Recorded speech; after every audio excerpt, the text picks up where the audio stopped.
خوشیاں دل وچ کردی سی کہ میں جاواں دی تے اپنے ویر قاسم دی کوڑی دی واگ پھڑاں دی اوتھے ویاہ ہو گیا سی کس طرح انہوں کی خبراں کبرا کئی بھی وے آئی ہے انہوں کی خبراں کبرا کئی بھی وے آئی ہے فجری وے آئی تے پیشی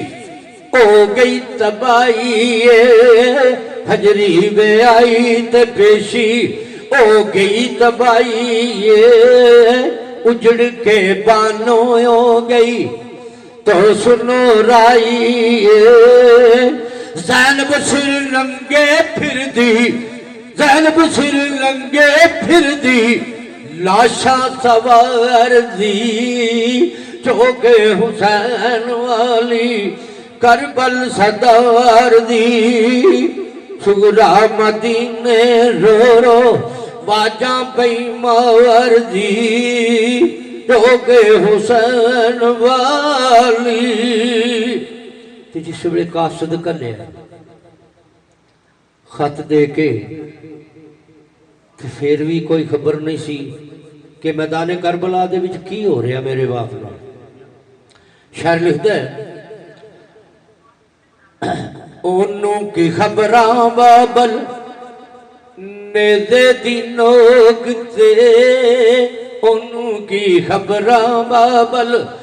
نیزے دی نوک تے بدلی آ پئیے ساری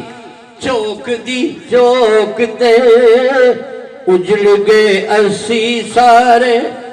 وسدے پہ لوگ میں پتھر بھی مارے خلقت پتھر بھی مارے خلقت کوفے بازار دی چوک حسین والی کربل صدار دی سغرا مدینے رو رو واجاں بیمار دی چوک حسین والی آخری شعر عظمت کا کیڑا لکھتا ہے عظمتن بس کر قصہ سنیا نہ جاندا ہے ڈولے پی ترتی انجو عرش وگاندا ہے بھیجو درود اللہ پاک فرماندا ہے بھیجو درود اللہ پاک فرماندا ہے اللہ توفیق دے وے اللہ توفیق دے وے پنج تن دے پیار دی چوک حسین والی کربل صدار دی سغرا مدینے رو رو واجاں بیمار دی چوک حسین والی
ਫੈਜ਼ਾਦ ਜੀ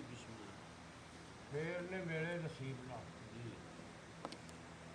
ਪਤਾ ਨਹੀਂ ਅਗਲੀ ਵਾਰੀ ਕਿੰਨੇ ਹੋਣਾ ਮੈਂ ਇੱਕ ਆਖਰੀ ਰੁਬਾਈ ਪੇਸ਼ ਕਰ ਲਵਾਂ ਜੀ ਜੀ ਬਿਸਮਿਲ੍ਲਾ ਮੀਆਂ ਗਾਇਬ ਸਾਹਿਬ ਨੇ ਲਿਖਿਆ ਹੈ